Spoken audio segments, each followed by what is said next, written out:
Boa noite para quem está nos vendo ao vivo, bom dia para quem vai nos ver no sábado, boa tarde para quem achar o nosso link por aí. Bem-vindo, bem-vinda, bem-vinde a mais um Fórum Sindical. Boa noite, Veranice, boa noite, Leila, Patrícia. Eu estou feliz hoje, gente, estou feliz porque quinta-feira passada, neste horário, minha filhota estava numa cirurgia muito complicada e é muito bom respirar, assim, vendo que ela está se recuperando. Quero agradecer ao Azenha, os convidados, Ana Paula, Alvarenga, Cristina Capanema e ao meu querido amigo Rodrigo Rodrigues, que fizeram um programa maravilhoso sobre a CLT, eu assisti depois, muito bacana. E a gente vai continuar aí numa toada. Nessa primeira parte do programa, a gente vai ver, pelo menos, vamos trazer umas boas notícias, né? Porque na segunda a gente vai tacar um pouco de porrada nas posições do Zanin, que está assustando. Hoje ele fez mais uma. Então a gente vai convidar a Janaína Oliveira e o Thiago Franco para a gente comentar um pouco sobre esses votos estranhos aí. Mas agora a gente vai falar de uma coisa que é importantíssima para os trabalhadores, né? A negociação coletiva, seja ela pelos acordos coletivos, pelos contratos coletivos. E a gente trouxe um especialista do DIEESE para conversar com a gente. Então, eu já vou chamar o Luiz Ribeiro. Oi, Maria Flor, tudo bem? Muito obrigada, viu, por aceitar o convite. Que bom que você está aqui. E eu vou chamar para a nossa conversa 2 petroleiros que estão em campanha salarial. Que eu não estou louca, né? Tá aí Thiago Franco, Guilherme Cordeiro, que estão em plena campanha salarial. Não é isso, pessoal? Os petroleiros estão caminhando para sua convenção coletiva. Ou tô maluca? Abre o... Correto, Maria. Tô correto, exatamente. Nós entregamos semana passada a pauta reivindicatória, né? Os sindicatos fizeram seus congressos, também fizemos a FUP, ela fez a sua plenária, e semana passada entregamos a pauta de reivindicação à Petrobras, né? Uma pauta grande, tendo em vista os 4 anos de governo Bolsonaro, mais os 2 anos e meio do governo Temer, né? Então, estamos a pleno vapor aí na campanha reivindicatória.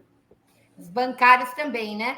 Tem uma coisa, uma característica importante aí dessas 2 categorias, tanto os petroleiros como os bancários conseguem fazer a convenção coletiva e tem uma campanha, né? Que a database é nacional, que não, infelizmente, a gente não conseguiu criar, porque o ideal seria uma database nacional da classe trabalhadora, né, gente? Isso seria o ideal. O Luiz está aqui porque o Jazz acabou de lançar um boletim, né? De olho nas negociações. A gente, inclusive, deu o nome ao nosso programa porque ele é engraçado. Ele está de olho é o mesmo título do boletim, mas tem a foto do Zanin. A foto do Zanin é que a gente também está de olho nas votações e nas negociações lá.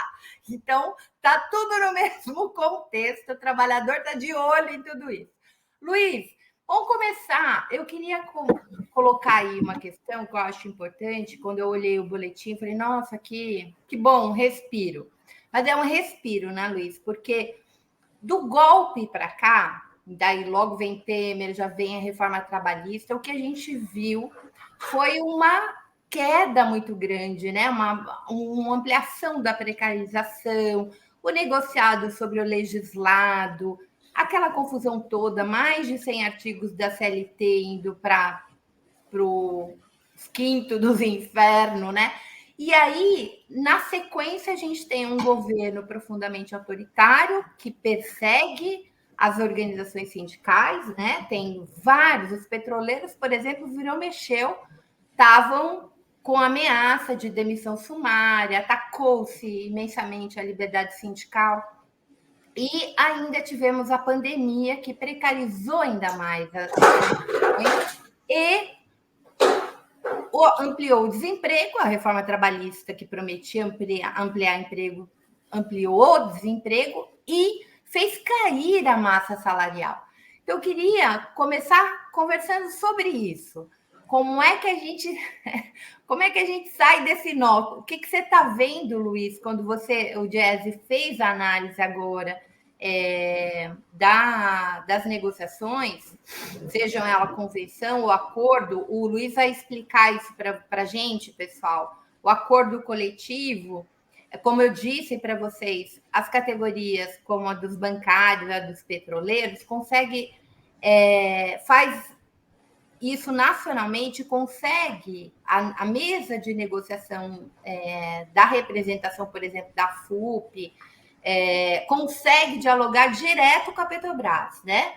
Os bancários com a Febraban, ou seja, um sindicato ou vários sindicatos conseguem negociar, sentar numa mesa de negociação com o sindicato patronal, né? É diferente do acordo que é um acordo coletivo que é geralmente com uma empresa apenas, né? Ou um poolzinho de empresa, mas não faz isso de forma nacional.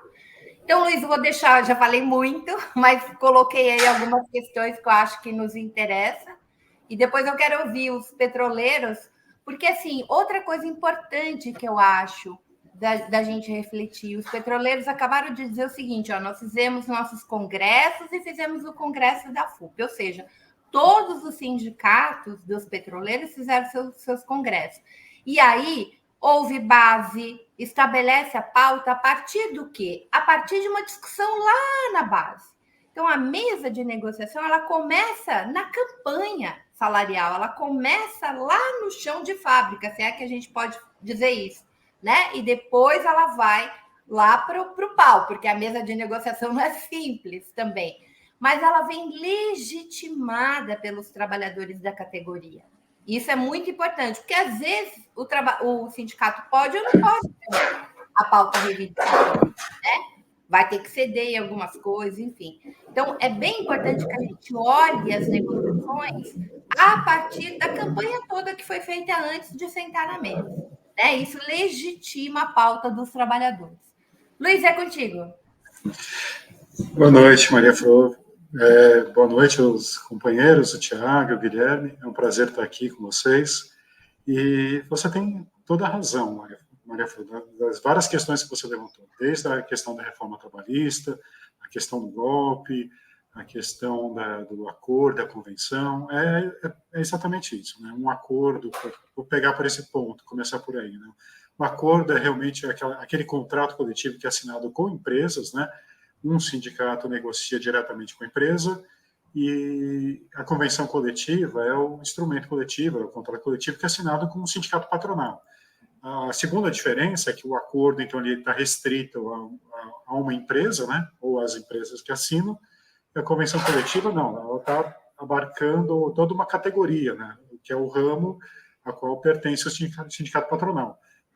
E aí eu já aproveito e faço um gancho, porque até a reforma trabalhista, o que prevalecia era um instrumento mais genérico, né? Você tem a lei, depois embaixo da lei você tem a convenção coletiva, que não poderia contrariar a lei, e depois tem um acordo coletivo que não poderia contrariar nem a lei e nem a convenção, só podia acrescentar, sabe? Só podia incrementar as garantias dos trabalhadores, né? Isso era até a reforma trabalhista. Depois da reforma trabalhista, inverteu-se. Hoje em dia, a negociação da empresa, que é o que gera o acordo coletivo, vale mais do que a convenção coletiva e também vale mais que a lei em alguns aspectos, né? O acordo coletivo ele pode contrariar a lei em alguns direitos trabalhistas, como a questão do intervalo, a questão da disposição da jornada, algumas questões sobre salários. Então, a reforma ela era uma contra-reforma ou uma deforma, já ouvi gente falar em deforma trabalhista, eu acho que o nome é muito apropriado, né? Porque visava mesmo atacar um movimento sindical que vinha se fortalecendo ao longo da década de 2000, quer dizer, a história do movimento sindical recente, né, ou nem tão recente, porque desde a década de 80 vem se fortalecendo, nos anos 90 deu uma balançada, bem na época do governo FHC, da chegada das políticas neoliberais, mas depois, na década de 2000, teve um segundo momento de ascenso, e isso vai até o golpe. no golpe foi um momento chave em que os setores patronais e uma parcela da classe dirigente aproveitou para dar o troco, para restringir o poder. E aí atacaram direitos, atacaram os espaços de negociação, atacaram a questão do financiamento sindical, que a gente observa até hoje, né? Ainda está em pauta, né?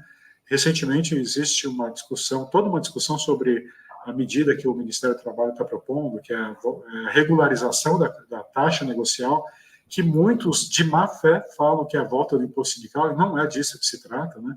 É outra discussão, mas isso a gente vai falar mais para frente, né? Eu acho que tem um panorama agora para amarrar essas questões, né? Pós-reforma trabalhista, pós-golpe, foi muito pesado para os trabalhadores em geral, para o movimento sindical, para os sindicatos, né? E agora, com 2023, pelo menos do ponto de vista das negociações coletivas de reajuste salarial, já começa a ter um certo alívio, né? A gente está conseguindo ver alguma luz ali no fim do túnel. As categorias estão conseguindo repor a inflação dos últimos 12 meses.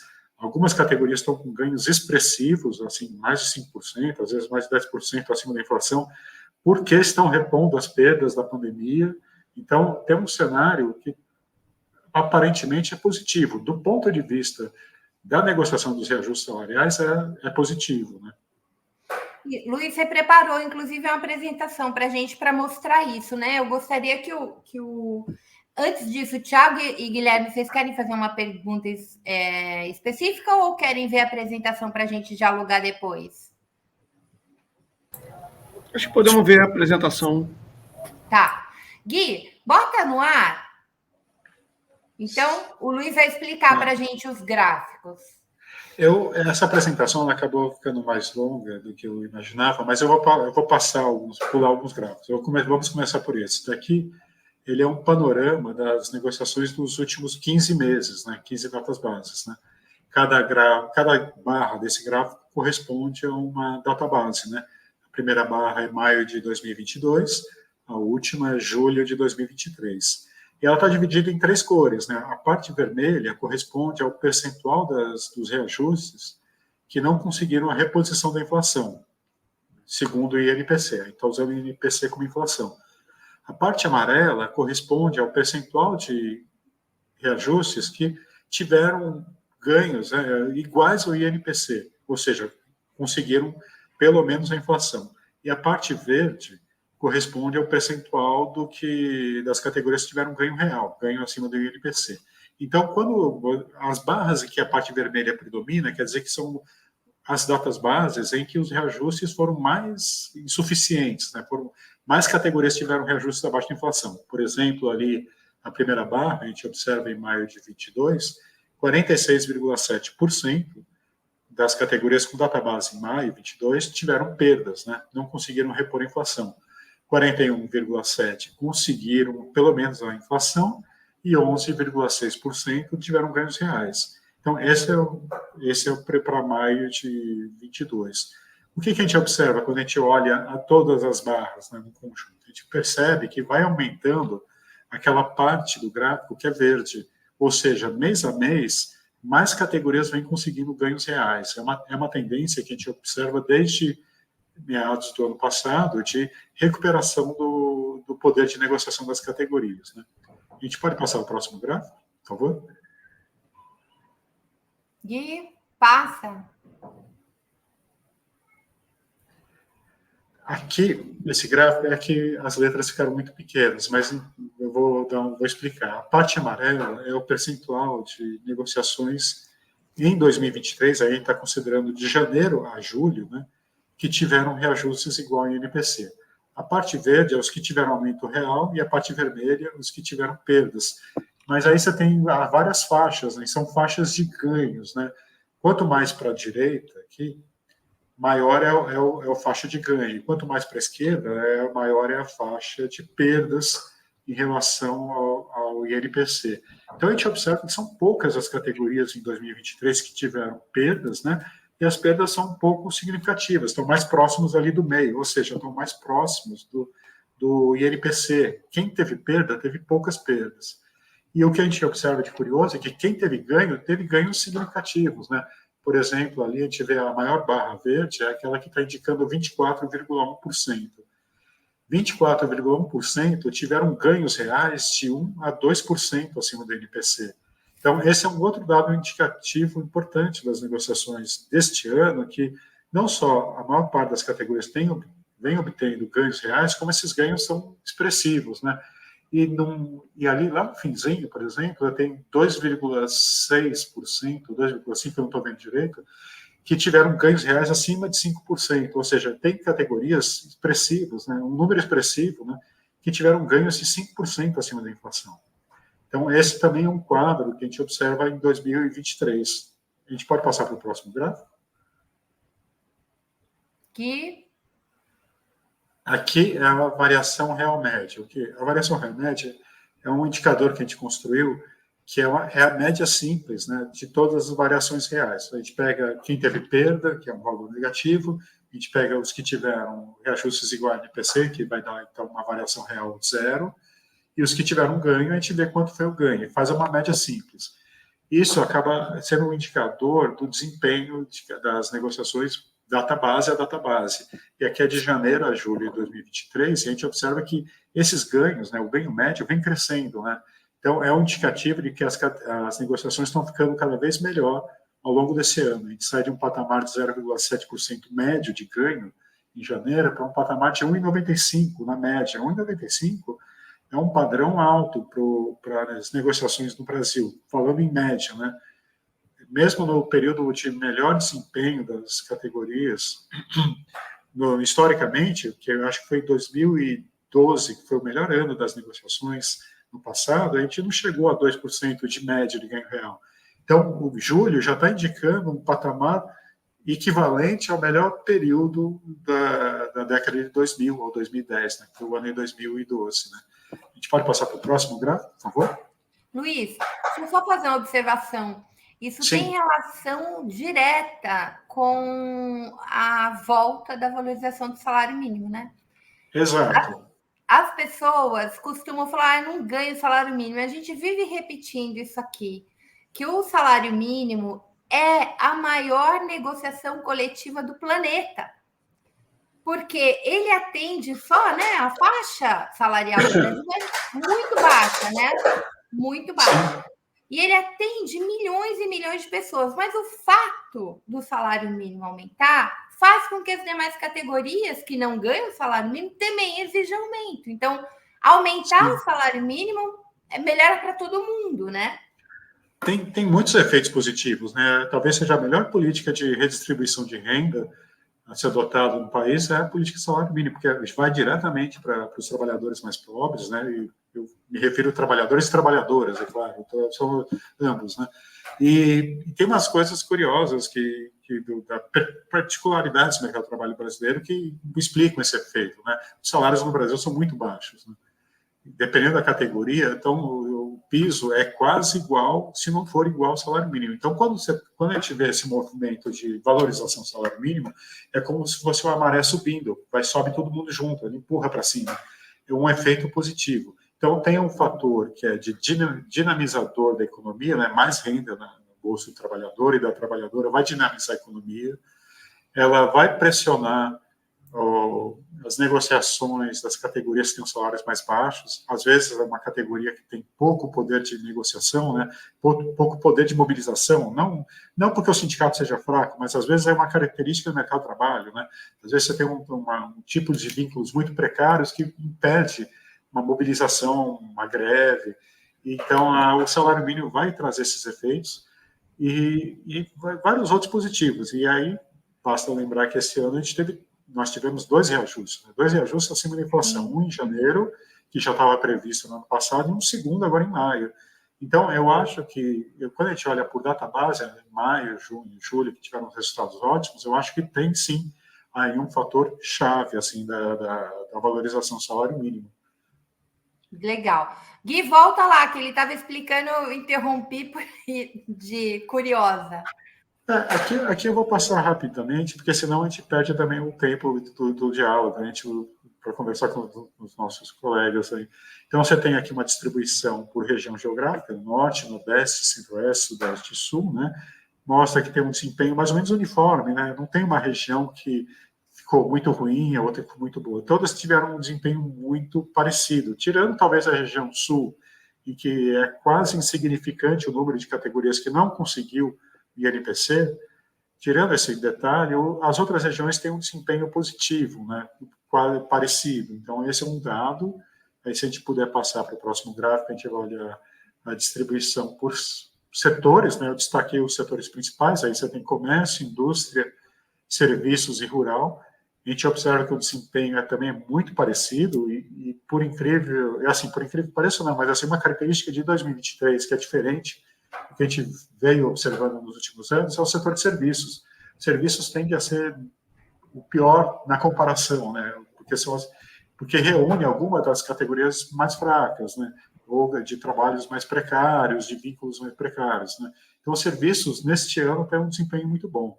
E o comércio, embora tenha, se olhar ali na linha vermelha, na barra vermelha, tem poucas negociações no comércio que ficaram abaixo do INPC, mas você tem muitas negociações que ficaram no igual, né? Então, a parte amarela do comércio é grande em comparação com os outros, e também é uma característica da negociação no comércio. Muitas categorias do comércio só conseguem INPC. Menos negociações no comércio conseguem ganhos reais na comparação com os outros setores. Aí, se a gente puder passar para mais um gráfico. Gui? Aqui eu fiz por categorias, né? Selecionei algumas categorias, e aí eu não vou explicar em detalhes, porque isso é muita informação, mas eu queria chamar a atenção, por exemplo, que a construção imobiliária está com um desempenho muito bom, ela tem uma quantidade significativa de negociações com aumento real, cerca de 91%. Os metalúrgicos estão lá também, um desempenho muito bom, acho que é 87,5%. E químicos estão com 79%. Eu estou com uma informação aqui. Rurais estão com 80% de reajustes com ganhos reais. Transportes, que é uma categoria importante, tem muitos acordos do mediador dos transportes, 86,9%. Talvez aqui os desempenhos mais fracos sejam, talvez, dos vigilantes, os vigilantes, provavelmente, com 56,4%. Mas o desempenho, geralmente, bom, assim, metalúrgicos, construção imobiliária, rurais, são esses dados, né?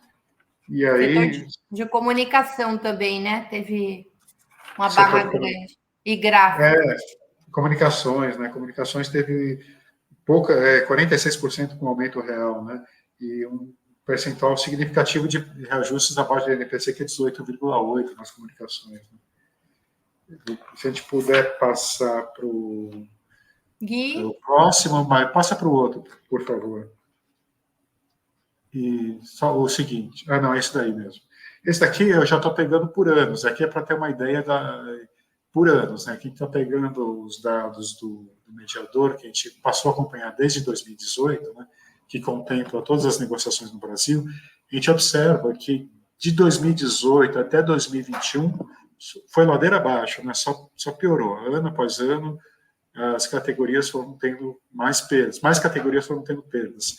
O quadro começa a melhorar em 2022, mas só no segundo semestre de 2022, e aí você tem um momento ótimo agora, né, desse período, que é 2023, quando você tem esse dado expressivo. Então, isso aqui é para captar esse movimento, né, de piora, que é explicado pelo golpe, é explicado pela reforma trabalhista, é explicado pelo governo Bolsonaro, que era anti-sindicato e anti-trabalhador, e também explicado pela pandemia, né? 2021 foi um ano terrível, assim, em vários sentidos, e na negociação coletiva também.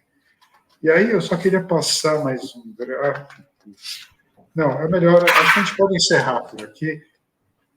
E eu queria só destacar um ponto importante, né? Tem os pontos importantes, né? Por que esse desempenho positivo, né, de 2023? Tem esse primeiro fator, que é o salário mínimo.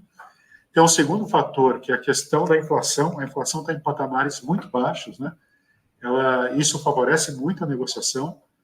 Existe também um fator que é um certo um certo otimismo econômico, né, que a gente observa, né, inclusive na própria empresariado, a gente vê sinais positivos, uma certa confiança, isso também pode estar sendo refletido na negociação coletiva, né, e também mudança de governo, mudança de clima, mudança de política econômica, esses fatores eles contribuem. Além de tudo, a ação sindical, né, a ação sindical agora ela está conseguindo retomar um outro contexto. Você já tem, por exemplo, mesmo no funcionalismo público, que a gente não abordou aqui nesses dados, né, já tem um outro clima, né, principalmente na esfera federal. Na esfera municipal, já são outros 500. Na esfera federal, estadual e municipal são outros 500, mas pelo menos já há uma boa vontade de negociação no nível federal. E eu acho que eu encerro por aqui para começar a ouvir o que os nossos colegas aí têm a dizer, companheiros. Então, eu vou passar a bola para o Guilherme e depois para o Thiago. Então, boa noite, Maria. Boa noite, Thiago, Luiz. É um prazer imenso estar participando aqui de mais um fórum sindical. Eu visualizo o seguinte, os números, eles são, acho que um balizador daquilo que a gente visualiza hoje na realidade, né? Pelo menos aqui da categoria petroleira, a gente já vê uma mudança de postura, principalmente da Petrobras e suas subsidiárias, no que se refere à negociação do acordo coletivo. É claro que não é nenhum Shangri-La, né? Mas a gente já visualiza, assim, porque é bom que se diga, né? A Petrobras, ela, desde que eu entrei na empresa em 2006, ela sempre adotou uma prática antissindical, na minha visão, agressiva, com interditos proibitórios em momentos de greve, praticando algumas políticas antissindicais, né? E nos últimos anos, nos governos Temer e Bolsonaro, isso se acentuou, chegando a ponto de impedir a entrada de dirigente sindical em base, punição ao David, que é o coordenador da FUP, demissão do companheiro Alessandro Trindade, enfim, abriu-se ali a caixa de Pandora e a gente chegou a um nível mais baixo dessa relação e também do ponto de vista moral, né? Bom, com a mudança de governo, a gente já visualizou uma mudança nos ventos e uma abertura, assim, do canal de comunicação, né? A empresa aceitando dialogar, né? Coisa que deveria ser, acho que o piso dessa relação, né? Todavia, Luiz, aí eu deixo já uma pergunta e uma reflexão, né? Que nessas futuras negociações de acordo coletivo, né, algo que me deixa extremamente preocupado é como os sindicatos que são protagonistas nesses processos, como é que eles vão se financiar, tendo em vista a contra-reforma trabalhista, a deforma trabalhista, né? Porque o que a gente visualiza é que existe uma demanda reprimida por parte de algumas categorias, né? E isso vem à tona num primeiro momento nessas negociações dos bancários, dos petroleiros, né? Dos funcionários públicos, mas a gente vê ainda os sindicatos, apesar da mudança de governo, numa posição extremamente frágil naquilo que se refere a seu financiamento. As campanhas são caras, né? Muitas das vezes tem os desdobramentos jurídicos, então as direções e suas assessorias têm que estar em Brasília, tem que fazer atos, como a gente fez ontem no Rio de Janeiro, com relação à questão da Petros, e aí focada numa parte importante da categoria, que é os aposentados. Eu queria ouvir de você como é que você vê essa questão do financiamento sindical, tendo em vista a nova realidade de negociação dos acordos coletivos para essas categorias.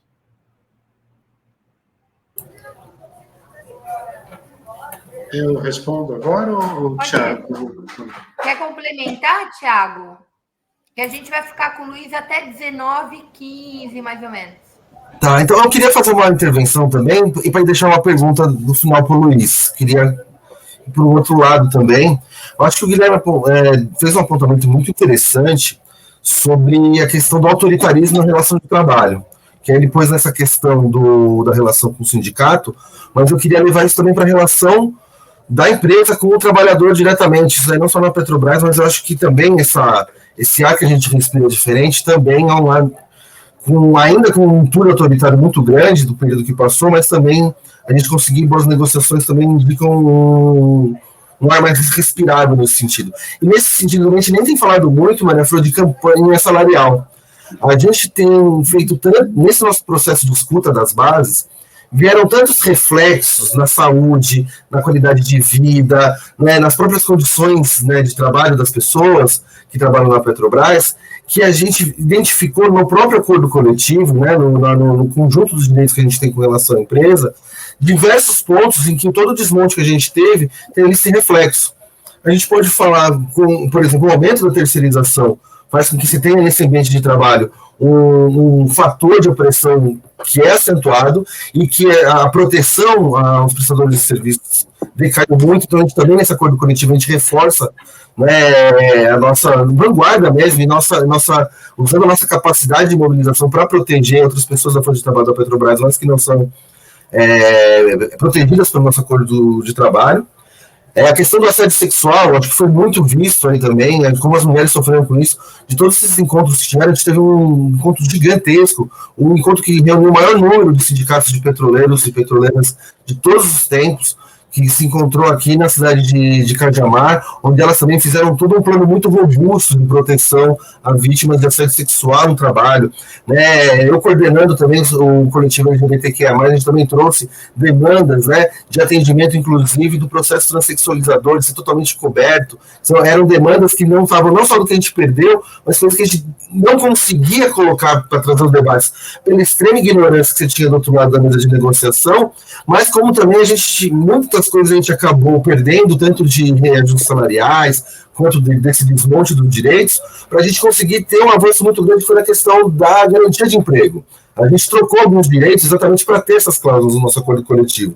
E agora chegou um momento em que acabou essa chantagem e a gente pode retomar essas questões. Outra questão muito importante, né, que a gente vê pais e mães de crianças com deficiência ou com graves situações de saúde que requerem uma atenção maior, uma flexibilidade maior na questão do trabalho mesmo, na presença no trabalho, as questões mesmo dos custos, né, que você tem muito grande quando você está nessa situação, ou seja, garantir direitos, garantir acolhimento, né, nessas questões, que a gente está chamando de humanizar o ACT. E aí minha pergunta que eu queria complementar também então, para o Luiz é exatamente isso.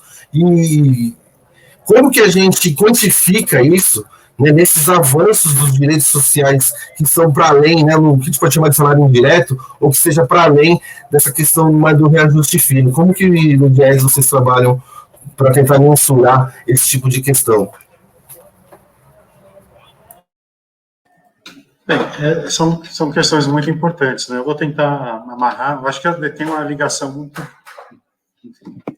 clara assim, nesses temas, né? A gente viu que teve uma reforma trabalhista em 2017, né, a nossa reforma trabalhista, e ela fez, os proponentes, né, mentiram para a gente em vários sentidos, né, tem muitas mentiras dentro da reforma trabalhista.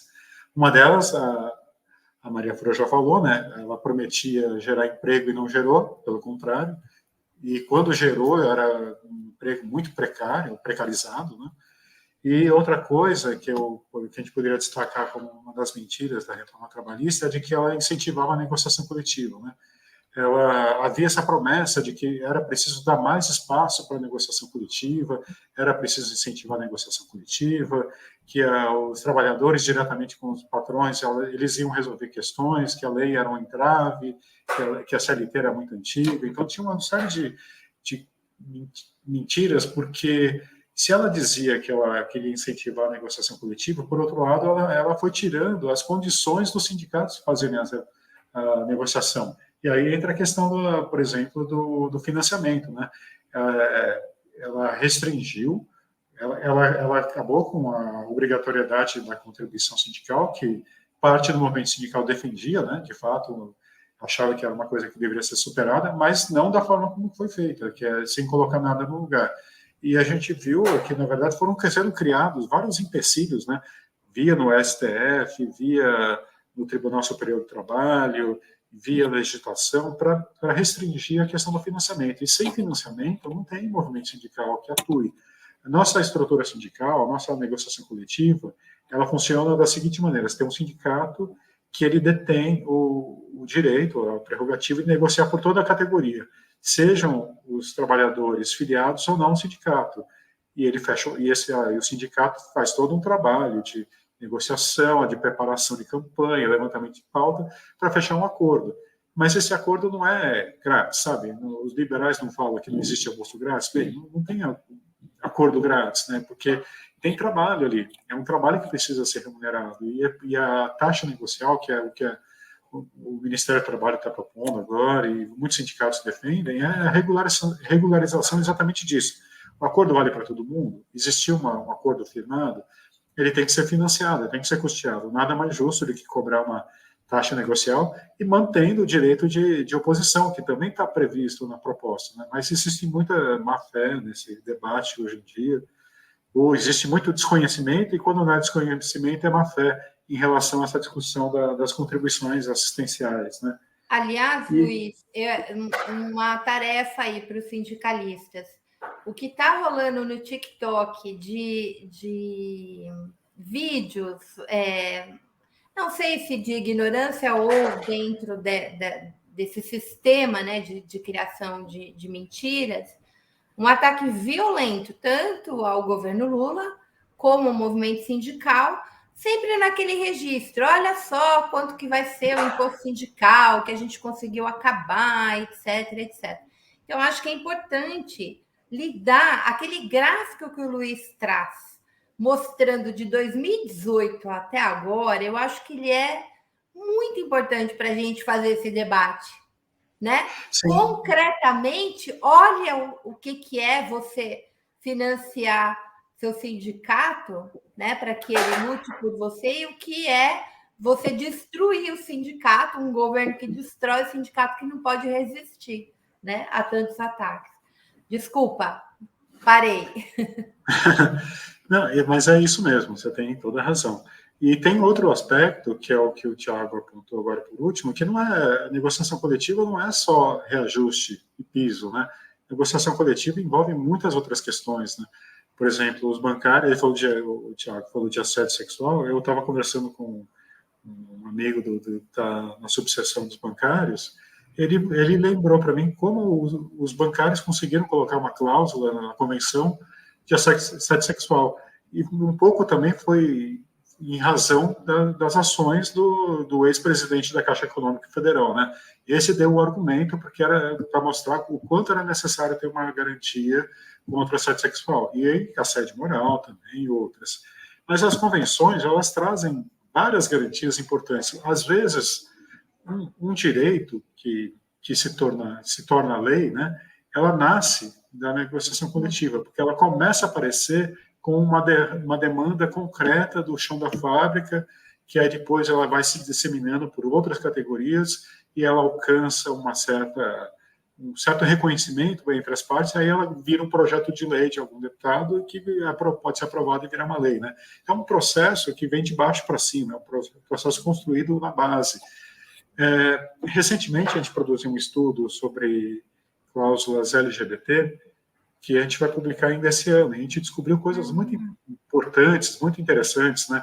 A questão do reconhecimento da parentalidade, independentemente do gênero, a questão da transexualidade. A gente pegou acordos que, inclusive, asseguravam direito a abono de falta para o trabalhador ou a trabalhadora em processo de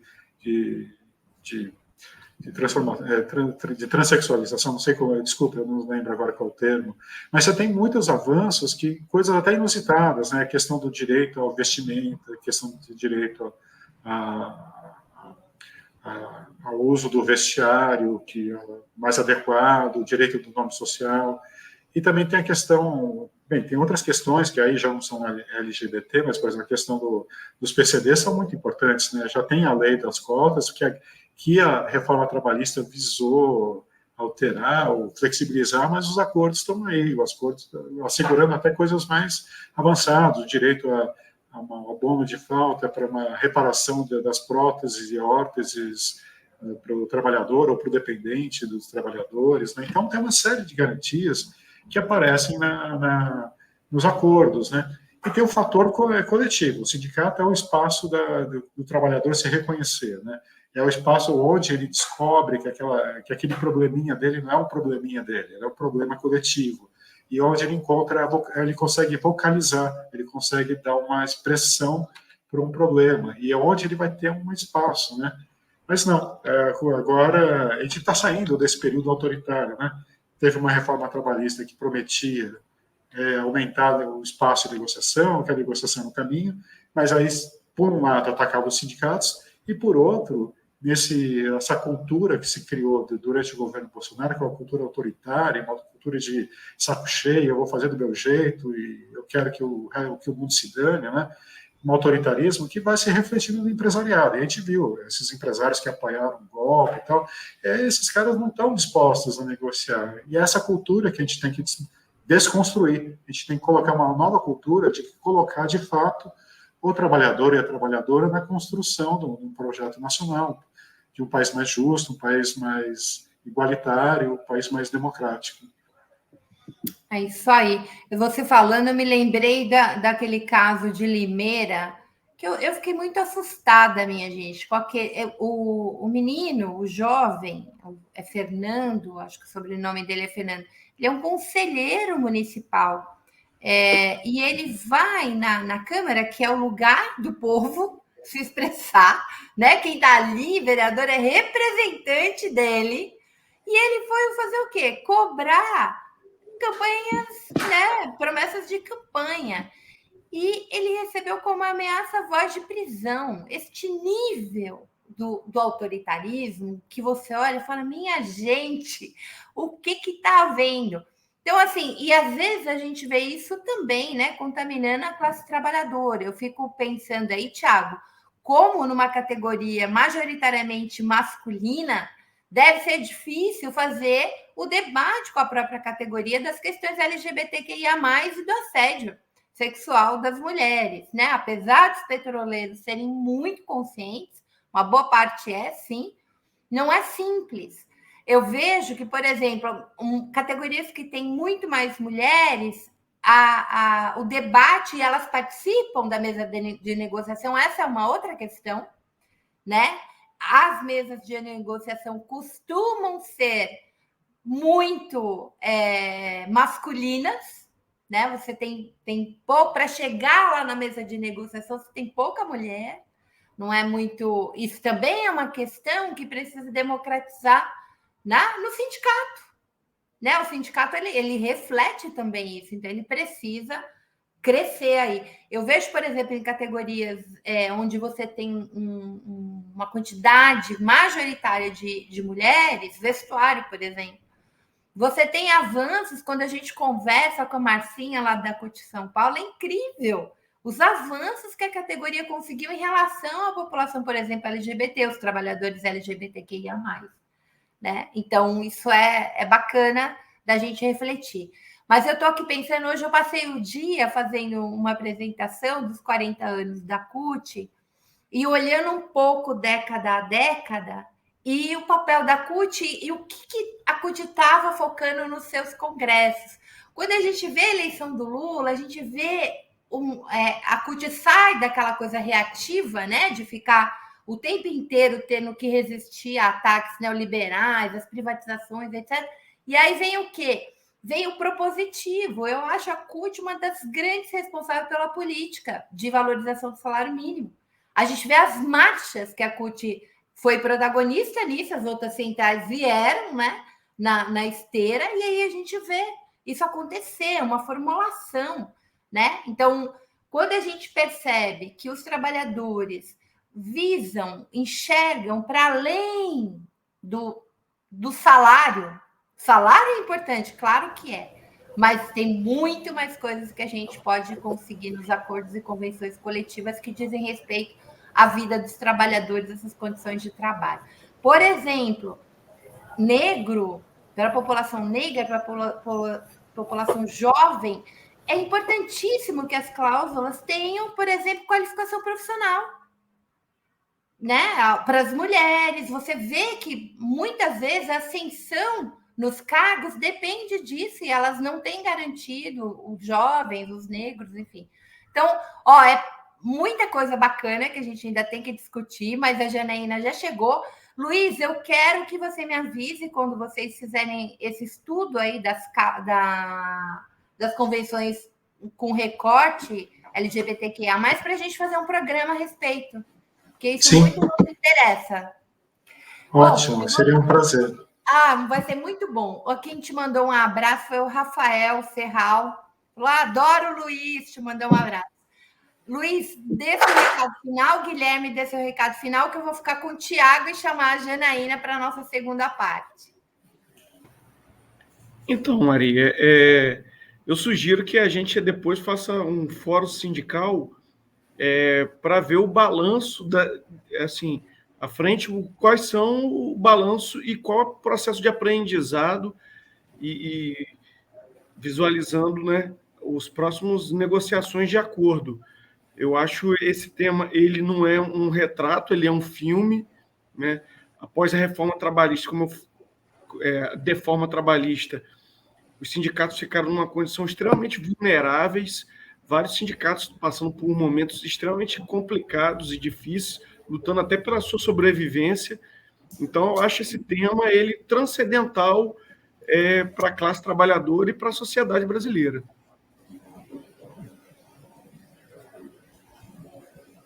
Luiz? Eu acho que, assim, fazendo um balancinho assim, do que a gente está observando nesse início do ano, é que a gente está saindo de um período conturbado, a gente está começando a acertar a casa. Então, já, pelo menos na questão dos reajustes salariais, já tem indicadores muito positivos, né? A questão é acertar a casa e levantar a cabeça e começar a reconstruir o que foi destruído nos últimos anos, né? Não só em termos de remuneração, mas tem muitas outras questões. Tem a questão do trabalho precário, tem a questão dos trabalhadores em plataforma, tem a questão dos direitos trabalhistas, a questão dos direitos sindicais. Então, é muito bom que a gente já comece a ver sinais muito rápido, né? Muito rapidamente de uma melhora, mas é o início de um caminhar e que vai demandar de nós todos muito trabalho. Eu acho que temos condições de estar à altura desse momento, né, de transformação. E a gente agradece de gerar dados para que a gente possa fazer essas análises e brigar com fato, né? E brigar ali com dados na mesa de negociação e dizer, olha aqui, nós temos esse estudo e este, para poder ter um pouquinho mais de força nessas negociações. Luiz, querido, muito obrigado. Guilherme, muito obrigada por sempre atender ao meu chamado. E, Luiz, a gente vai se ver logo, logo, assim que vocês publicarem o estudo. Eu quero você aqui para a gente discutir, tá bom? Beijo imenso. Gui, traga a Janaína para nós. Janaína! Que prazer receber você aqui, querida. Abra seu microfone. Boa noite a todas as pessoas. Obrigada, Maria, pelo convite. Quero saudar o meu companheiro Tiago, companheiro de longas datas, caminhadas nesses 6 anos de resistência. A gente pôde contar muito com ele lá no Conselho Popular Nacional LGBTI+, que foi um espaço de resistência do movimento LGBT. E o Tiago sempre atendeu o nosso chamado, sempre veio contribuir no debate. A Maria, brigadão, viu? A gente que está feliz de ter aceito o convite. Pessoal, a Janaína Oliveira é a secretária nacional, né, do LGBTQIA+, enfim, deste tema. Mas que inferno, tem uma pessoa me ligando, gente, já ligou 50 vezes. E eu tenho que desligar porque eu estou no ar. Se você está vendo o Fórum Sindical, pessoa, pare de me ligar. Eu não tenho como... Manda mensagem.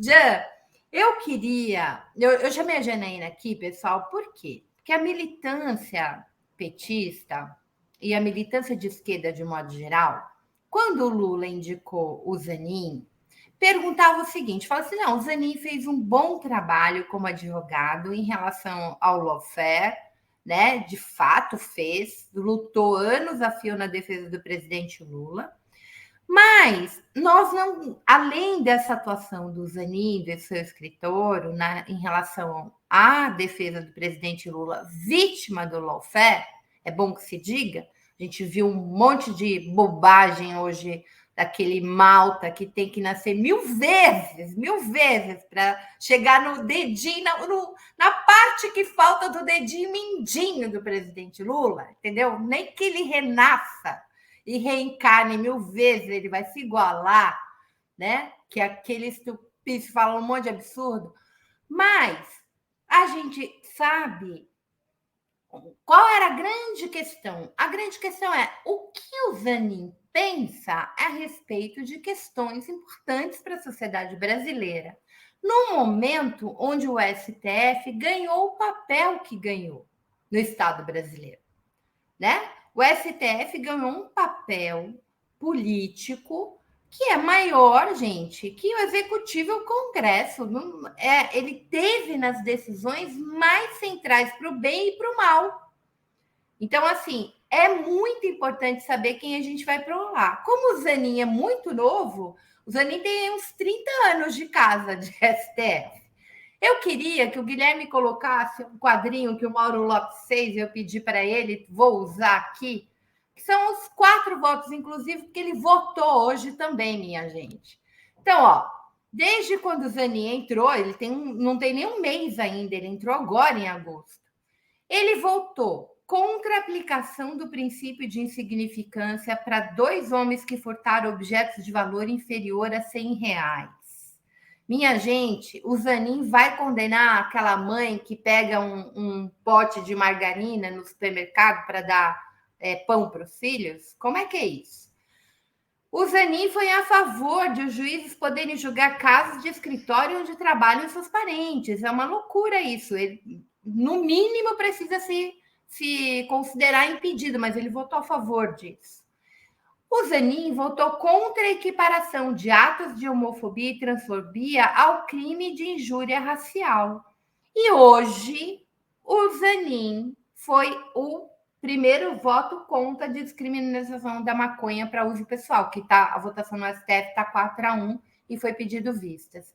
Né? Ou quando a gente vê o voto, por exemplo, do Alexandre de Moraes, que foi um voto aula, que mostrou que essa criminalização do consumo e dos jovens serve como um grande celeiro de prisão de jovens negros e de eliminação do genocídio da juventude negra. Então, assim, a questão da descriminalização das drogas está diretamente relacionada, gente, ao genocídio e à prisão, e o aumento prisional absurdo da população negra, o encarceramento da juventude negra. Então, vou começar com a Janaína, depois do Tiago. Janaína, o que você pensa disso, mulher? Porque cada voto desse homem eu fico desesperada, porque tem coisas centrais no STF ainda para serem votadas, e o Zanin está lá, minha gente. Ou então, boa noite novamente. Eu queria muito estar errada na análise que eu fiz lá atrás sobre o Zanin, quando ele começou a fazer a sua campanha, né, para se tornar o ministro no Supremo Tribunal Federal, em especial quando ele teve a reunião com a bancada evangélica. Dali, para mim, já fez uma sinalização de como é que seria a possível postura do magistrado, né? É bom deixar demarcado que a posição do Zanin não é a posição do Partido dos Trabalhadores. O Partido dos Trabalhadores tem uma concepção totalmente adversa ao que ele tem defendido hoje. Quero lembrar que os embargos de declaração, que foi a grande justificativa dele, né? Não, eu vou votar contrário, porque os embargos de declaração não cabem, e a gente estava tratando de um tema obscuro, né?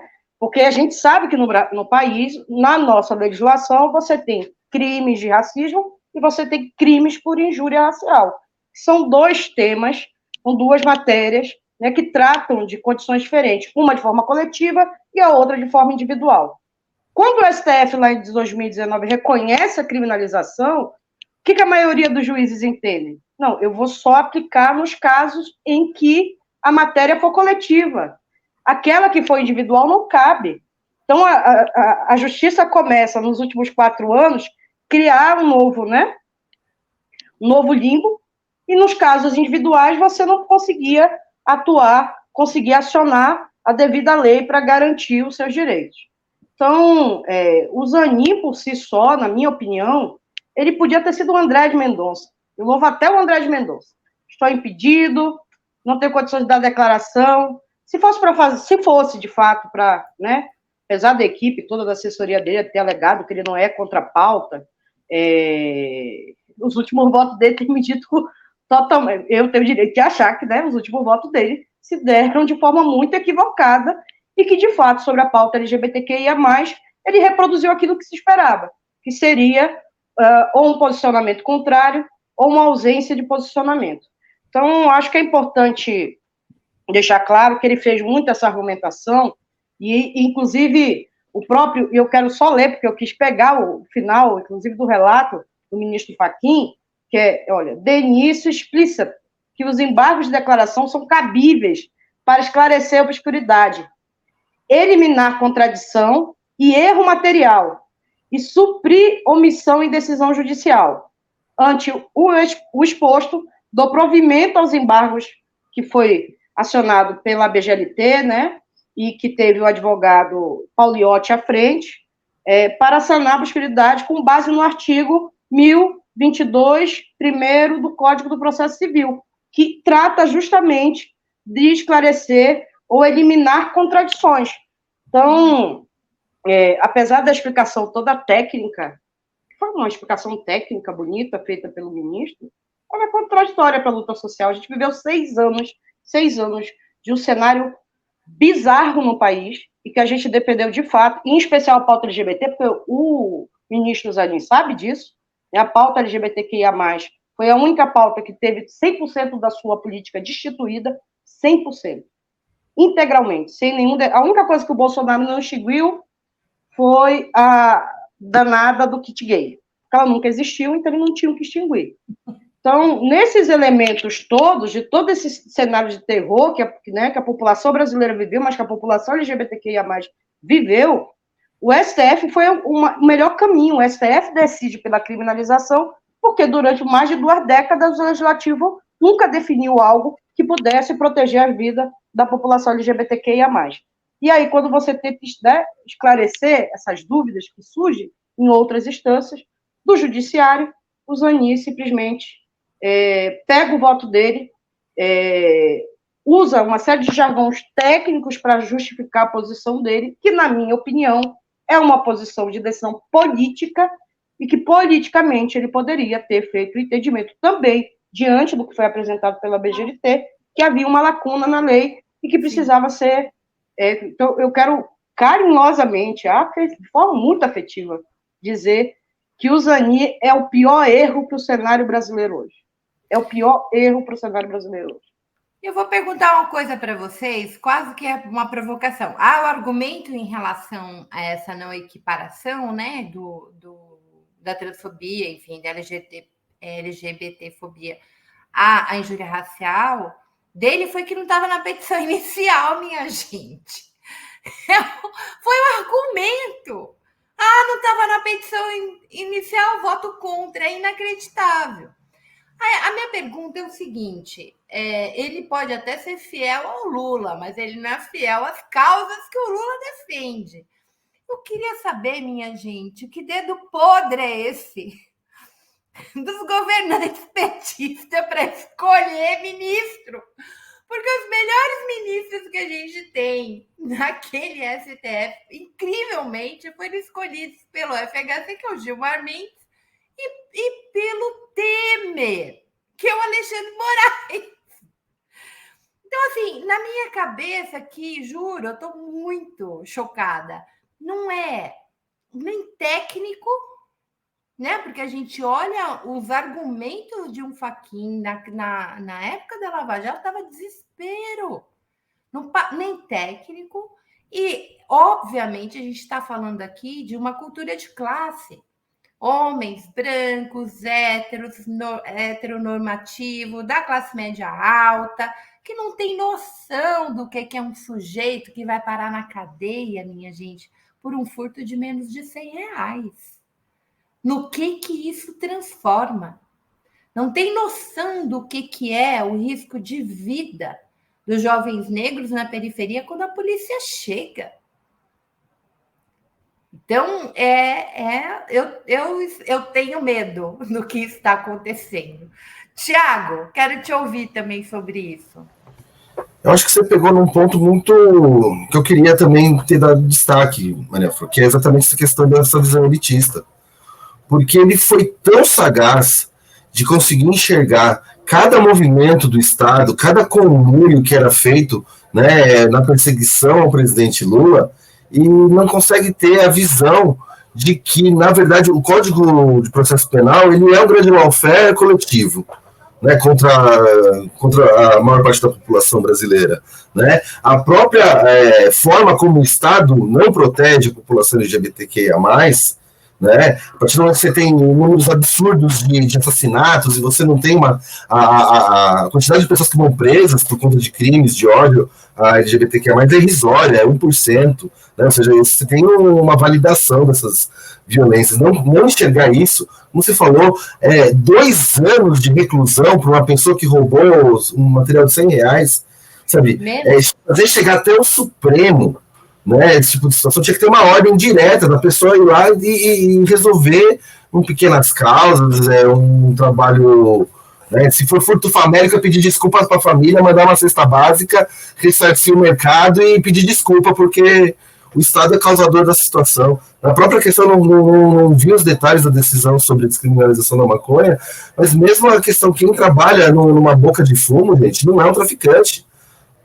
Por mais que ele tenha lá 100 gramas no bolso, ele é um funcionário de um comércio irregular, ele é um trabalhador desprotegido, numa função que pegaram para ele, que foi o que sobrou ali.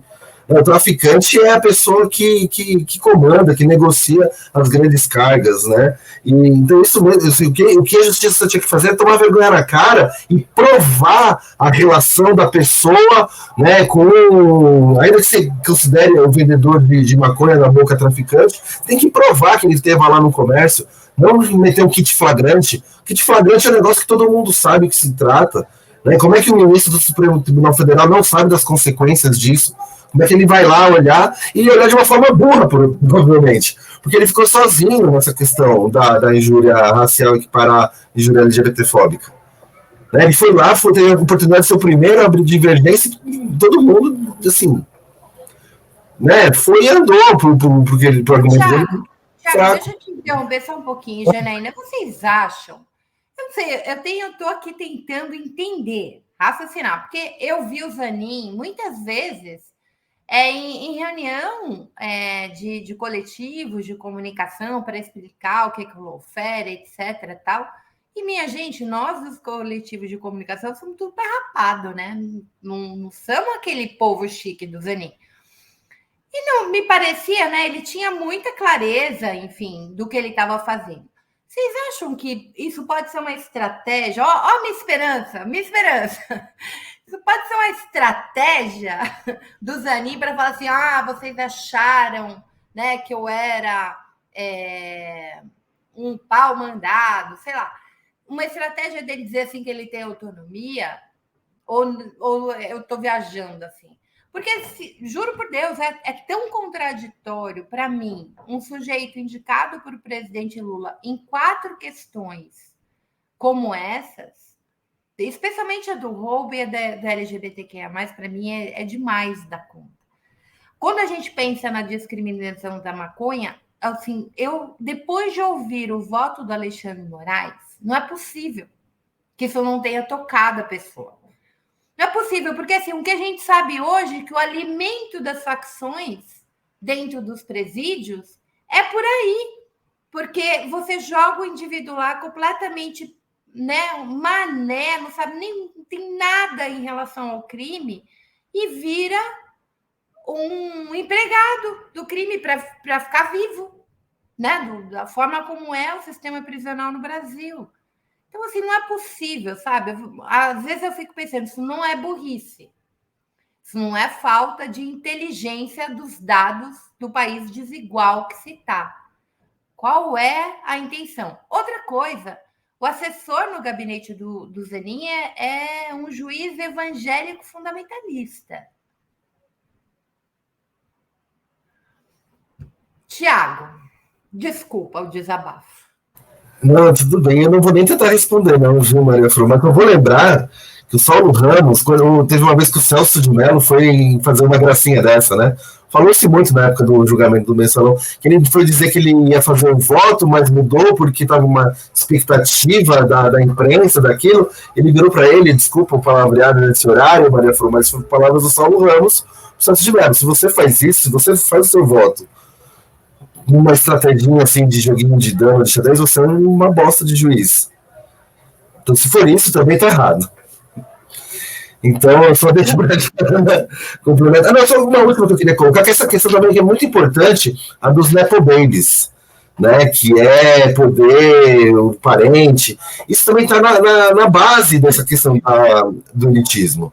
Porque a filha, né, os filhos do ProUni, os doutores do ProUni, não tem esse problema. Eles vão poder defender qualquer cliente porque os pais não estão lá atendendo a carreira deles. Então, assim, tem que ter um controle e eles são muito refratários a isso. Porque a grande advocacia também é um clubinho de poucos, né? Que todo mundo engendrado, todo mundo ali é parente, parece que o embargador só é puxado porque o pai está no STJ e o filho do não sei o que, é tudo isso. É tudo um grande emaranhado de famílias. A linhagem do Moro, né? A linhagem do Moro. Sim, e de Dallagnol, e de tantos e tantos e tantos outros, Fluxos, enfim, todos, a grande maioria desses da STF também. Passo a bola para a Jane. Jean, vamos. Depois eu quero te ouvir sobre isso, mas eu acho que a gente vai ter vários ministros aí que vão sair. A próxima é a Rosa Weber. O que a gente faz para esse dedo podre, para a escolha de ministros, não permanece, não é possível. Eu acho que a gente... Olha, de verdade, não é possível que o PT... Agora eu estou falando do Partido dos Trabalhadores, que o PT...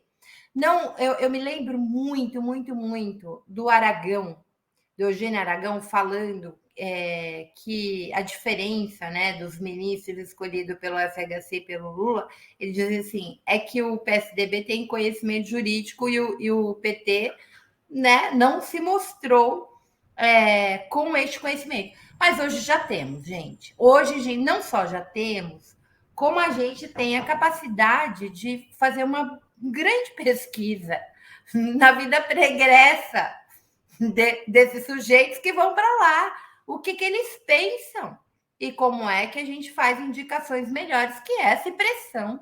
Pressão, o presidente Lula não pode indicar, né? Vai indicar muita gente, mas ele precisa ouvir o seu partido, ouvir os movimentos sociais, etc., no papel que o STF tomou. Queria ouvir vocês sobre isso. O presidente tem a sua autonomia, né, assegurada para fazer suas indicações, e, obviamente, a gente sempre espera que o presidente atenda o clamor da sociedade, né? Eu quero lembrar o que foi o STF, não só no debate do Mensalão, né? Vamos lembrar do Joaquim Barbosa, né? Vamos lembrar o que foi outros ministros que, de fato, foram indicação na época dos governos do PT, né? Inclusive não só com Lula, com a própria postura com a Dilma no momento de golpe, apostar errado numa política, porque o Bolsonaro é uma aposta, e foi uma aposta construída. Nesse caso ali surgiu de nada. Eu não acredito em surgimento do nada, né? As pessoas são uma aposta, podem ser alternativas, podem ser terceiras vias também.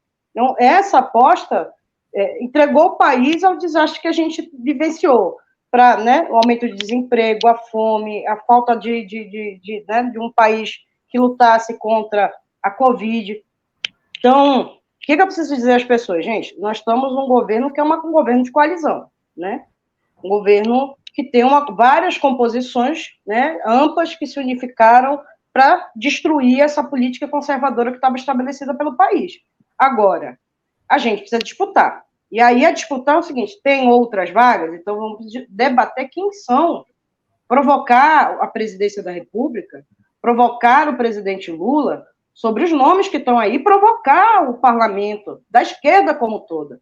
Né? Todo mundo parabenizou, e daí eu estou falando do PT, o PSOL, o PCdoB, né? Do PDT, né? Todo mundo parabenizou a importante decisão do STF, mas não houve manifestações sobre o voto do Zanin.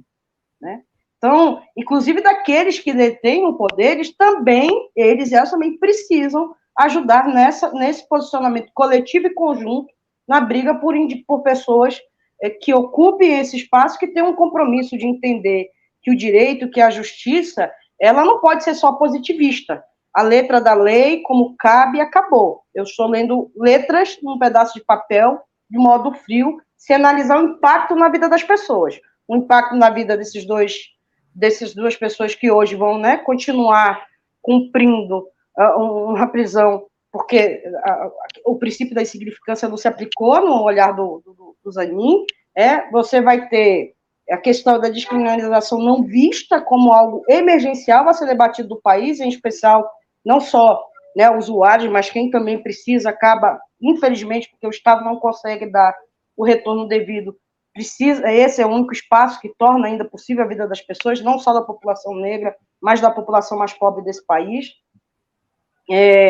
E aí você, de contraditório, olha assim, não, mas, o escritório, minha sobrinha, minha filha, sabe, minha companheira, não pode ser impedida de poder exercer sua profissão, porque eu me encontro nesse espaço importantíssimo de poder vitalício, né, em que é a instância máxima de decisão, então você vai recorrendo e o STF é o último polo dessa decisão, e que simplesmente, aí eu vou concordar com o Tiago, você vai prevalecer. Eu sempre digo, eu tenho dito para as pessoas que a branquitude está promovendo a sua grande branquitude.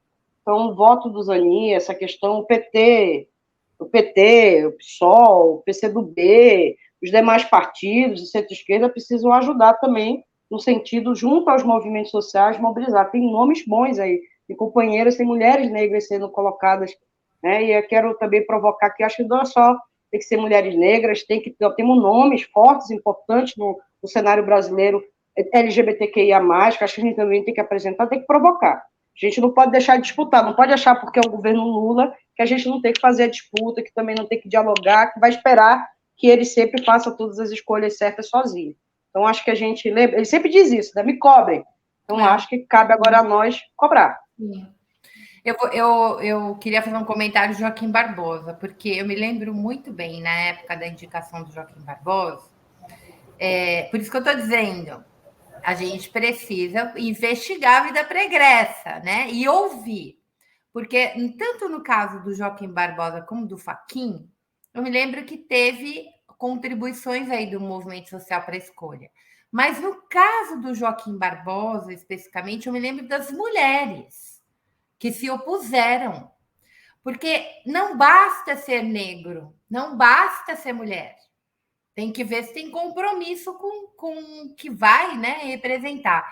E eu me lembro muito bem, a Fátima Oliveira, uma feminista histórica do PCdoB, médica, a primeira médica no Brasil a ser citada na Organização Mundial de Saúde, porque ela, uma luta histórica, a inclusão, depois da ditadura militar, a inclusão da cor nos óbitos, tinha uma luta muito grande, porque ela com um monte de pesquisa, conseguiu comprovar que a mortalidade materna, né, nas mulheres negras era maior, porque dentro do próprio SUS, muitas vezes se havia recusa de auferir a pressão. Então, muitas morriam de eclâmpsia. Olha a loucura que é isso. E a Fátima, eu me lembro que eu conversava com ela falou assim, nós nos opusemos. Existem aí um quadro, uma história, etc. Tinha envolvido, depois teve umas denúncias em relação à violência contra a mulher e tal, mas eu me lembro disso. Me lembro que a mulherada se opôs ao Joaquim Barbosa. E o PT escolheu, e aí a gente viu o que aconteceu no mensalão. Eu não acredito que o Zanin ele não tenha fidelidade ao presidente Lula. Não acredito. Embora o presidente Lula seja essa pessoa boníssima, que acha todo mundo bacana, legal, possível, humana, não sei, já tenho minhas dúvidas aqui agora, mas assim, não é possível, nós teremos novas vagas, gente. Agora, não é só ser mulher negra, a gente tem que ver a história jurídica, inclusive. Né? Não só a vida pregressa, qual é? Eu acho que é importante sim a gente fazer essas análises ideológicas de que apito se toca. Qual é o que ele imagina? O Bolsonaro não teve nenhum problema de escolher os evangélicos que ele queria, etc. FHC, no seu última canetada, jogou lá o Gilmar Mendes. O Temer, na primeira hora, já colocou ali. E todo mundo faz isso. O STF é indicação. Então, quem nós vamos pressionar para indicar de verdade que não seja bola fora, como foi, por exemplo, com o Joaquim Barbosa e com o Fachin. Tiago, antes de você falar, eu vou te passar a bola, eu queria colocar o Twitter do Felipe Neto. Olha só, a gente citando o Felipe Neto aqui. Quando Lula indicou que colocaria Zanin no STF, os progressistas só pediram uma coisa: onde estão os posicionamentos deste homem? Qual sua visão de mundo? Agora está claro, Lula colocou um conservador no STF que vai ficar lá por 27 anos. Inacreditável, Lula, inacreditável. Então, para mim, assim, ele resumiu o que hoje, com esse quarto voto, com essa quarta bola fora, ele resumiu o que eu estou. Estou chocada. Assim, eu não devia ficar chocada, porque a gente não sabia realmente o que o Zanin pensava politicamente, qual era a visão de mundo dele, gente. A gente viu o Zanin como uma atuação de advogado, defendendo uma coisa que ele era obrigado a defender como advogado. Tiago. Como está escrito aí, né, a gente vai ter 27 anos aí para acompanhar, né, enfim, e esperar algumas novidades diferentes aí, enfim, talvez boas surpresas. Mas pensando também em falando em vida pregressa, até esse posicionamento do Fachin, ele era claramente um cara extremamente progressista, né, ele não, pelo menos ali do que vinha ali da questão os bastidores também têm seus elementos, né? Os bastidores também veio, pelo menos, né, com essa questão aí de que foi companheiro de Dilma, pelo menos na campanha, enfim. Próprio Carlos Aires Brito, né, já tinha sido até candidato pelo PT, o Carlinho do PT, enfim. Acho que nada garante nada, né? Acho que é sempre uma disputa que vai ser todo o tempo todo. Só queria mandar um abraço aqui para o Marquinhos, que é o coordenador do coletivo LGBT aqui de São Paulo, que está acompanhando, e também a companheira da CUT, que mandou uma aqui também, um meme, que falava assim, que hoje está cunhada a expressão que nem o Lula escolhe o ministro do STF. Então, assim, aquele menino lá escolhe o namorado que nem o Lula escolhe o ministro do STF. Meu filho não sabe escolher, vai na feira e escolhe as frutas que nem o Lula escolhe o ministro do STF. O Flamengo escolhe técnico que nem o Lula escolhe o ministro do STF. Lula, meu lindo.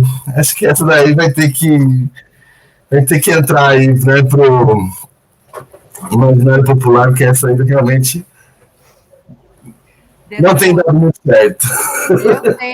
A gente fala, né, no linguajar da mulherada, quando a mulher não aprende com um relacionamento abusivo e continua nesse registro, a gente chama de dedo podre. Fala, que dedo podre que essa pessoa tem para escolher seus companheiros, né? Então, eu tô querendo ver novidade, minha gente, juro por Deus. Tô passada. Jana, a gente está encaminhando para os finalmente. Se você tivesse que escolher uma ministra do STF para substituir a Rosa Weber, quem é que você indicaria, Jana? Olha, tem nome de mulheres negras muito valorosas sendo debatido aí na sociedade. Eu não gostaria de forma alguma apontar nenhuma companheira, porque as três eu admiro, por isso, inclusive, eu não tenho me pronunciado publicamente sobre o tema, justamente porque eu entendo que qualquer uma das três que tem um histórico real... Você trouxe uma coisa fantástica, o histórico dos bastidores. Então, o histórico de bastidores delas é um histórico valoroso, de compromisso, de entendimento, de saber quais são os espaços que ocupa, né? Acho muito valoroso do presidente fazer suas indicações, garantir a autonomia das instâncias, dos poderes, acho isso super valoroso, mas isso tem uma consequência na nossa vida, né?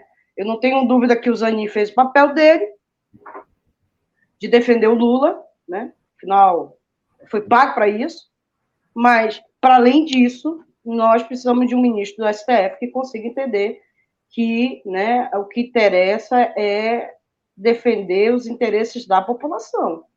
Eu não quero saber quem está no gabinete dele, eu não quero saber se a culpa é do estagiário, eu não quero saber se a culpa é da assessoria, né, eu quero saber da fala dele. Como Joaquim Barbosa muitas vezes descartou papéis que ali estavam produzidos para ele, descartou e foi fazendo suas falas por entender que havia um equívoco político. Então, eu torço pelas nossas mulheres negras nesse espaço, eu torço para que o movimento LGBTQIA+, ouse não só, né, ocupar o STF de demandas, mas que ouse apresentar um nome para o cenário político brasileiro, e que também possa ser uma opção para a sociedade e para o Lula. Então, acho que a nossa juventude tem que fazer um grande movimento também por nomes que tenham mais comprometimento com temas. Gente, tem um debate que é sobre o uso de banheiro, direito do uso do banheiro, de travestis e transexuais no STF. Eu tenho um pavor do que o Zanin vai falar. Eu tenho um grande pavor. Eu tenho mais pavor dele do que do André Mendonça. Como é que pode isso, sabe? Então, eu quero torcer por nomes e que eu não tenho que ter pavor quando essas pessoas forem falar, porque é sobre as nossas vidas. Eu queria só que o Zanin entendesse isso. Cada decisão dele é sobre a vida do povo brasileiro, é sobre a vida da população, é sobre a vida das pessoas e de famílias, né? Esse ar tão conservador em que as pessoas falam família é também sobre as famílias, porque quando você impede que duas pessoas que furtaram algo que não custava sequer R$100, né, de ter a sua liberdade imposta, você está afetando famílias, você está afetando filhos, né, você está afetando companheiras ou companheiros, que eu não sei qual é a orientação sexual dessas pessoas. Então, eu gostaria muito que ele entendesse. Eu vou, Maria, me somar a você, agradecer muito pelo carinho, pelo espaço, vamos somar para você, quem sabe, né, de repente né, quero mostrar que eu sou independente, que eu posso, mas seja independente com outros temas, sabe? Mostre que você é independente quando você diz que, né, os escritórios que têm relação direta não devem ter acesso aos processos, sabe? Isso é a verdadeira obscuridade do judiciário, dos positivismos que a gente vive. Era sobre isso que ele devia estar preocupado. E eu espero que outros temas que ali dependem do voto dele, a gente faça uma grande campanha de cobrança. Não só dele, mas de toda a esquerda brasileira e também do governo federal, na pessoa do presidente Lula, para a gente falar. Adoro os Twitter do Felipe Neto, mas bora, Felipe Neto. Para além de Twitter, bora fazer uma campanha aí para garantir representatividade de fato naquele espaço que vai atender o interesse do povo. Eu não quero saber o que a bancada evangélica conservadora acha. Eu quero saber o que é ideal para o povo brasileiro. Não pode mais ficar esse discurso de eles e nós. Eu estou falando de necessidade. Não existe eles e nós no momento que você precisa criminalizar discurso de ódio. Não existe eles e nós quando você precisa tratar da vida da nossa juventude negra. Não existe eles e nós quando tiver um caso grave que trata da violência contra a mulher e eu tenho que me posicionar porque é uma concepção. Não existe no judiciário, não existe eles e nós. Existe a necessidade. E a necessidade de se fazer naquele momento. Quero deixar isso muito bem demarcado. Não tenho nenhum receio. A Maria Flor me convidou. Tem que saber que você faz. Só se for para falar o que eu acho realmente do comportamento do ministro Zanin. E falo aqui, falo em qualquer outro lugar. É um equívoco. Um equívoco, um equívoco e um equívoco. E foi por isso que eu te chamei, Janaína, porque eu sabia que você, ao contrário de alguns, né, tem independência para poder falar, independência no sentido e competência para falar, pelo lugar que você ocupa, inclusive partidariamente. Se você, como uma secretária nacional, de representante do LGBTQIA+, do PT, não tem posição em relação a isso, que tipo de representação você faria? Né? Que tipo de representação? Então, calma lá. Governo é governo, partido é partido, STF é STF, Congresso é Congresso. A gente tem que ter, ou a gente, como diz a Janaína, num governo com essa ampla coalizão, a gente faz de fato disputa, porque o Estado está em disputa. É isso. E não é só neste governo. O Estado brasileiro sempre esteve em disputa. E a gente precisa se organizar para ampliar direitos. Inclusive, garantir direito à vida para a população que não tem seu direito à vida garantido. Tiago, querido, sua vez de fazer os comentários finais. Eu não deixei de fazer uma pergunta para a Jana, porque eu queria ficar ouvindo vocês dois. Você tem alguma pergunta para a Janaína? Não, só agradecer mesmo mais uma vez a oportunidade de conseguir trocar uma ideia com a Jana, minha grande liderança aqui, né, assim como ela comentou, em todos os espaços que a gente pôde construir, né, enfim, quanto que a gente também bebe da fonte, né, nesses espaços coletivos para conseguir fazer, inclusive, o que a gente estava colocando no tema anterior, toda essa construção que a gente fez da pauta LGBTQIA+, no nosso acordo coletivo lá da Petrobras, vem também, né, de toda a troca que a gente faz nesses fóruns coletivos, de saber como tem encaminhado e tudo mais, então é sempre um grande prazer. E a nossa briga, acima de tudo, para muito além dos nomes, né, é de que esteja uma justiça que esteja a serviço realmente do povo, e não para controlá-lo, e não para impedi-lo de realmente ver seus desejos atendidos, né.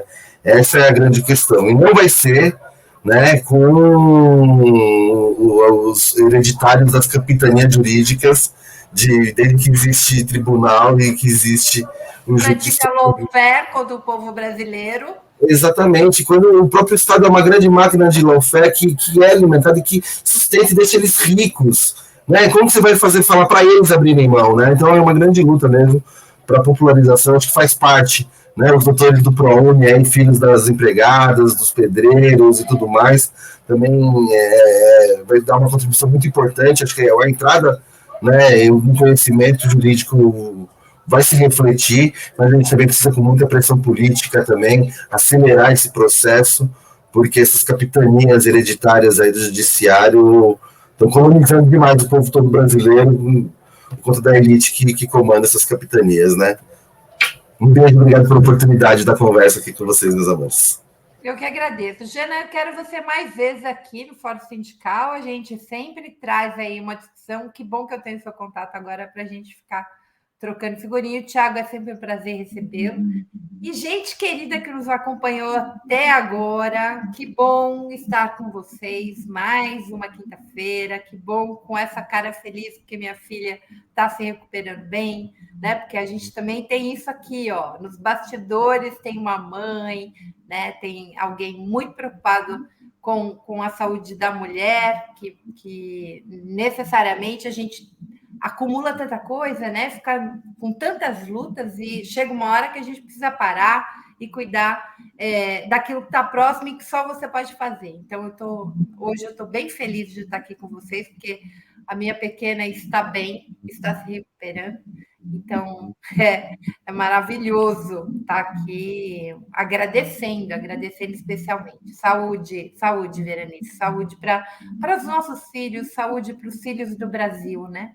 Saúde para os filhos de tantas mães que não têm o direito, às vezes, de enterrar seus próprios filhos.